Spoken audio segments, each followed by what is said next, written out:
Hello दोस्तों। तो आज हम शुरू करने जा रहे हैं क्लास 12 फिजिक्स का चैप्टर नंबर 1, जिसे जिसका नाम है वैद्युत आवेश तथा क्षेत्र। वैद्युत आवेश तथा क्षेत्र, वैद्युत आवेश तथा क्षेत्र, उसका इंग्लिश में इलेक्ट्रिसिटी चार्ज एंड फील्ड कहते हैं। इलेक्ट्रिसिटी चार्ज एंड फील्ड कहते हैं।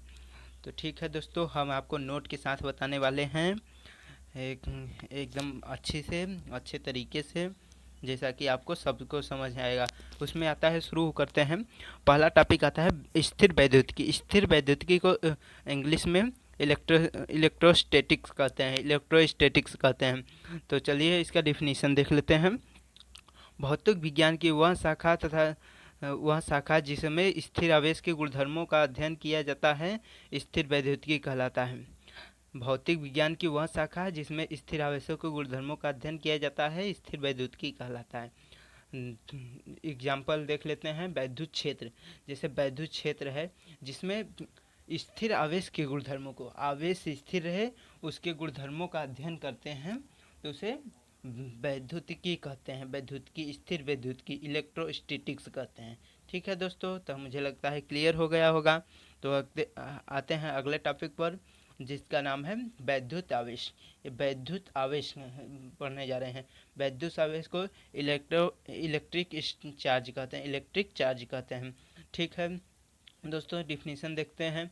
किसी वस्तु का वह गुण जिसके कारण वह दूसरे वस्तु या को आकर्षित अथवा प्रतिकर्षित करती है, उसे वैद्युत आवेश कहते हैं। इसे क्यों से प्रदर्शित करते हैं। किसी वस्तु का वह गुण जिसके कारण वह वस्तु दूसरे वस्तु को आकर्षित अथवा प्रतिकर्षित करती है, उसे वैद्युत आवेश कहते हैं। इसे क्यों से प्रदर्शित करते हैं। क्यों से प्रदर्शित करते हैं, स्मॉल क्यों से प्रदर्शित करते हैं।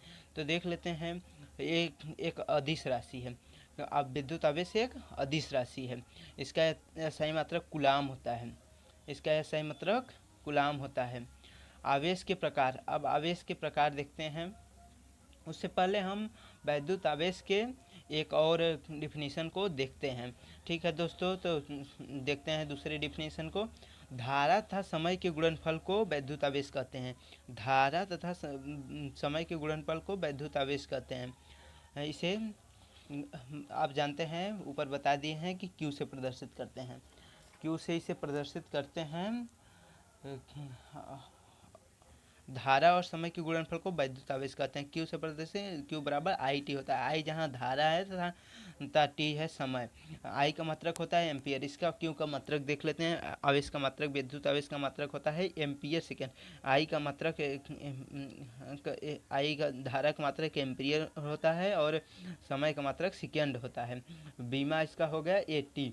और ये भी एक महत्वपूर्ण पॉइंट है कि क्यू बराबर एन, जैसा कि आप लोग जानते हैं क्यू बराबर एन, जहाँ एन बराबर इलेक्ट्रॉनों की संख्या होता है और ई बराबर इलेक्ट्रॉनों पर आवेश होता है, जो कि आप जानते हैं कि 1.6 × 10⁻19 कूलाम होता है, -19 कूलाम होता है।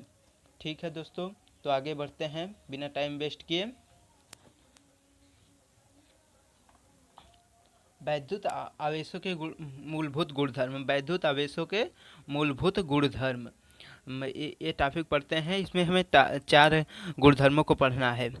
एक है आकर्षण तथा प्रतिकर्षण का गुणधर्म, और दूसरा है वैद्युत आवेशों की योज्यता की गुणधर्म, और तीसरा है आवेश संरक्षण का नियम, और चौथा है आवेशों का क्वांटमीकरण। आवेशों का क्वांटमीकरण, तो एक एक करके सबको समझते हैं बारी बारी से। तो बिना टाइम वेस्ट किए चलो शुरू करते हैं। सजातीय आवेश एक दूसरे को प्रतिकर्षित करते हैं तथा विजातीय आवेश एक दूसरे को आकर्षित, मतलब सजातीय मतलब सेम आवेश। सेम आवेश जैसे पॉजिटिव पॉजिटिव पॉजिटिव, धन धन या ऋण ऋण एक दूसरे को प्रतिकर्षित करेंगे, तथा धन और ऋण और या ऋण धन एक दूसरे को आकर्षित करेंगे। अब दूसरा देखते हैं वैद्युत आवेशों की योज्यता। वैद्युत आवेशों की योज्यता, किसी निकाय का कुल विद्युत आवेश उसके विभिन्न कणों पर उपस्थित भिन्न भिन्न आवेशों के बीजगणितीय योग के बराबर होता है। जैसा कि हम लोग जानते हैं दोस्तों कि जो कोई निकाय या वस्तु होती है, यहाँ निकाय की जगह वस्तु भी लिख सकते हैं। कोई निकाय या वस्तु होती है तो वो विभिन्न प्रकार के कणों से मिलकर बनी होती है, बहुत सारे कणों से मिलकर बनी होती है। तो उन कणों पर जितना आवेश होगा उनका कुल योग जो होगा उसके निकाय या वस्तु के आवेश के बराबर होगा। जैसे मान लेते हैं निकाय में यन कण है, यन कण से मिलकर निकाय बना है, जिन पर आवेश क्रमशः Q1 plus Q2 plus Q3 ये है, और कुल आवेश जो हो गया Q बराबर Q1 plus Q2 plus Q3 dot dot dot Qn तक हो गया। अब आते हैं, हमें लगता है ये भी आपको समझ में आ गया होगा। अब आते हैं आवेश संरक्षण का नियम। आवेश संरक्षण का नियम, आवेशों को न तो नष्ट किया जा सकता है और न ही उत्पन्न किया जा सकता है। इसे एक वस्तु से दूसरे वस्तु में रूपांतरित किया जा सकता है, जिसे एक रूप से दूसरे रूप में रूपांतरित किया जा सकता है। आवेशों को नष्ट नहीं किया जा सकता है, न ही से उत्पन्न किया जा, न इसे बनाया जा सकता है, न इसे बिगाड़ा जा सकता है। इसे केवल एक वस्तु से दूसरे वस्तु तक रूपांतरित किया जा सकता है, रूपांतरित किया जा सकता है। जैसे कि ऊष्मा होता है, ऊष्मा को आप लोग पढ़े होंगे, ऊष्मा का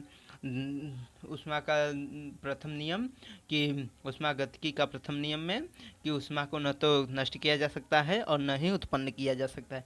इसी प्रकार से आवेश को न ही नष्ट किया जा सकता है और न ही से उत्पन्न किया जा सकता है, एक वस्तु से दूसरे वस्तु में रूपांतरित किया जा, ट्रांसफ़र किया जा सकता है। ठीक है दोस्तों, ये समझ में आ गया होगा।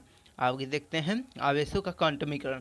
प्रकृति में आवेश सदैव एक निश्चित न्यूनतम मान के पूर्ण गुणज के रूप में उत्पन्न होता है। इसे आवेश के क्वांटमीकरण अथवा परमाणुकता कहते हैं। आवेशों का क्वांटमीकरण को परमाणुकता भी कहते हैं।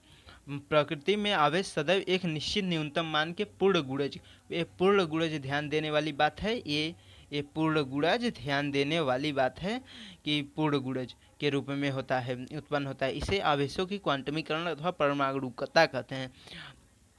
Q बराबर एन जो होता है हम जानते हैं, अभी बताए हैं आप लोगों को। यहाँ एन होता है इलेक्ट्रॉनिक संख्या और ई होता है इलेक्ट्रॉनों पर आवेश, जो कि इलेक्ट्रॉनों पर आवेश 1.6 × 10⁻⁻19 कूलाम होता है।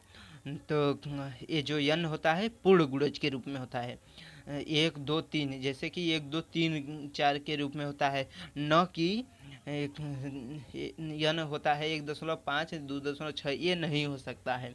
तो हाँ दोस्तों, थैंक यू दोस्तों, आप बने रहिए हमारे वीडियो के साथ। आज के लिए इतना ही, और दूसरे वीडियो में बनाएंगे तो उसके आगे का पढ़ेंगे। ठीक है दोस्तों, thanks for watching this video.